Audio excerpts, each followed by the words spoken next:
وَإِذْ قَالَ إِبْرَاهِيمُ لِأَبِيهِ آزَرَ أَتَتَّخِذُ أَصْنَامًا آلِهَةً إِنِّي أَرَاكَ وَقَوْمَكَ فِي ضَلَالٍ مُبِينٍ۔ اور جب کہا ابراہیم علیہ السلام نے اپنے باپ آزر سے، کیا تم بناتے ہو بتوں کو الہ؟ بے شک میں تمہیں اور تمہاری قوم کو کھلی گمراہی میں مبتلا دیکھتا ہوں۔ وَإِذْ، اور جب، یعنی وہ وقت یاد کرو کہ جب یہ مکالمہ ہوا، جب یہ گفتگو ہوئی ابراہیم علیہ السلام اور ان کے والد کے درمیان۔ ابراہیم علیہ السلام کون تھے؟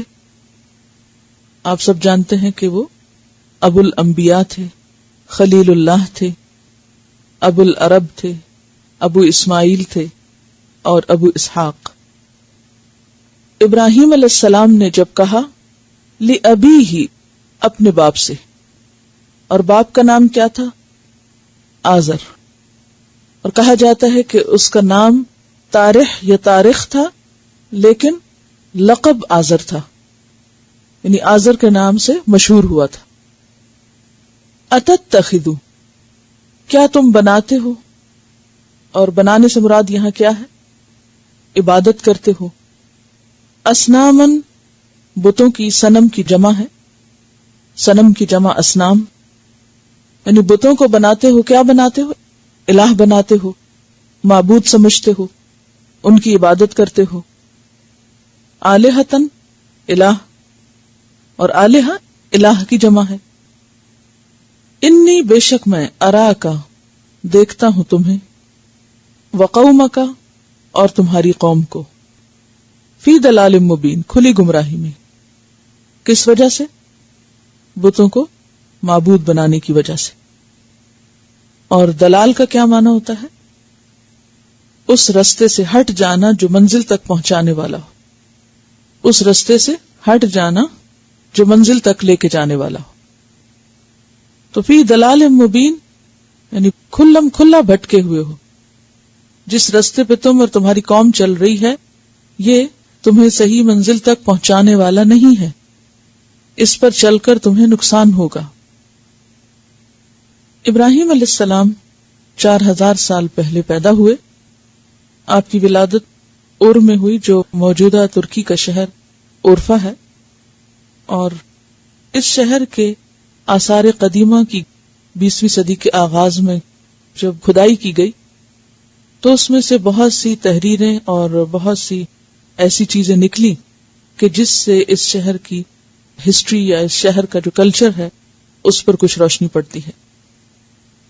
ایک کتاب لندن سے شائع ہوئی، ابراہیم کے نام سے، 1932 میں چھپی، اور اس میں انہوں نے اس شہر کے اندر سے جو کچھ نکلا اس کے بارے میں کچھ معلومات دی ہیں، جو معلومات مشاہدے پر مبنی ہیں، اور اس میں یہ کہا گیا کہ 2100 سال قبل مسیح اس شہر کی آبادی تقریباً 2.5 سے 5 لاکھ کے درمیان تھی، اور جو یہ علاقہ تھا وہ مختلف بستیوں پر مشتمل تھا، جس کی مرکزی بستی جو تھی وہ ار تھی۔ آبادی 3 قسم کے طبقات پر مشتمل تھی۔ ایک امیلو، جو اونچے طبقے کے لوگ تھے، جن میں حکومت کے عہدیداران وغیرہ، اور ابراہیم علیہ السلام کا تعلق اسی طبقے سے تھا۔ دوسرے مشکینوں، یہ تاجر اور صنعت پیشہ لوگ تھے، زراعت پیشہ لوگ تھے، یعنی اسکل ورکرز تھے۔ اور تیسرے آردو یا غلام اور مزدور پیشہ لوگ۔ تو اس سے پتہ چلتا ہے کہ وہاں پر کلاس سسٹم بھی تھا۔ پھر یہ ہے کہ وہاں سے جو کتبات نکلے ہیں ان سے پتہ چلتا ہے کہ ان کے تقریباً 50,000 معبود تھے، یعنی بہت بڑی مشرک قوم تھی کہ جن کے چند ایک نہیں بلکہ ہزاروں کی تعداد میں الہ بنے ہوئے تھے، زمین سے آسمان تک بہت سی چیزوں کو پوجنے والے تھے، اور مختلف علاقوں کے یا مختلف بستیوں کے مختلف خدا بنے ہوئے تھے۔ جس بستی میں ابراہیم علیہ السلام تھے، یعنی اور کی بستی، اس کا جو رب البلد تھا یا شہر کا جو بت تھا، اس کا نام ننار تھا، اور یہ چاند دیوتا تھا، اور سب سے اونچی پہاڑی کے اوپر یہ نصب کیا ہوا تھا۔ اور ننار کے نام پر بہت سی عورتیں بھی وقف تھیں، باغات بھی، اور زمینیں بھی، اور کارخانے بھی، جو کہ بت پرست قوموں میں عام طور پر ہوتا ہے کہ جیسے بحیرہ، صائبہ اور حام وغیرہ کے بارے میں بھی آپ نے پڑھا کہ یہ مختلف جانور تھے جنہیں بتوں کے نام پر وقف کر دیا گیا تھا یا آزاد کر دیا گیا تھا. بہرحال جو بھی اس کی تاریخ ہے اصل وہ اللہ ہی بہتر جانتا ہے. جو بظاہر مشاہدے سے چیزیں نظر آتی ہیں اس سے یہ پتہ چلتا ہے کہ ابراہیم علیہ السلام جس قوم میں پیدا ہوئے وہ ایک بت پرست قوم تھی اور وسیع پیمانے پر اندھیرے میں مبتلا تھی، جس میں خود ان کا اپنا خاندان بھی شریک تھا.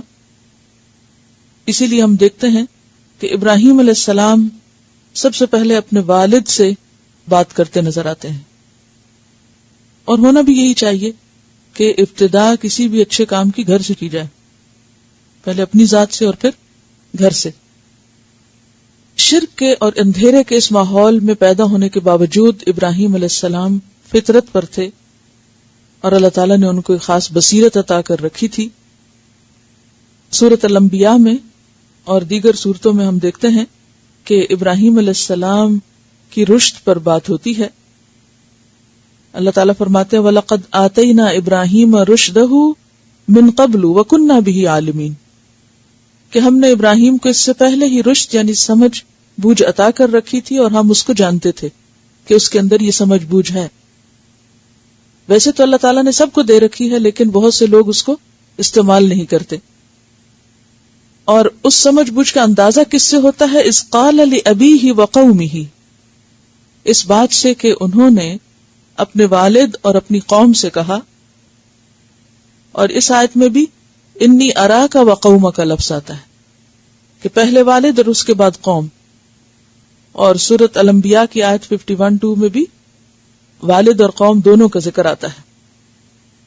اذ قال لأبیہ وقومہ ما هذه التماثيل التي انتم لها عاکفون کہ یہ کیا مورتیاں ہیں جن کے اوپر تم جمے ہوئے ہو اور جن کی تم عبادت کرتے ہو. ایک اور جگہ پر آتا ہے سورۃ مریم آیت 42 میں کہ انہوں نے اپنے والد سے بہت پیار سے کہا یا ابتی لم تعبد ما لا يسمع ولا يبصر کہ ابا جان آپ ان کی پوجا کیوں کرتے ہیں جو نہ سنتے ہیں اور نہ دیکھتے ہیں. ولا یغنی عنک شیئا اور آپ کی کسی بھی کام آنے والے نہیں ہیں. تو یہاں ہم دیکھتے ہیں کہ ابراہیم علیہ السلام خود بھی توحید پر تھے اور توحید کی دعوت دینے والے بھی تھے، دوسروں کی فکر کرنے والے بھی تھے. اور پھر اس میں ہم دیکھتے ہیں کہ صرف وہ توحید کی طرف دعوت ہی نہیں دیتے بلکہ اس کے ساتھ ساتھ وہ عقلی دلائل بھی استعمال کرتے ہیں اور ان کو ہر طرح سے سمجھانے کی کوشش کرتے ہیں اور کائنات کے مشاہدے سے لوگوں کو حق کی طرف بلاتے ہیں.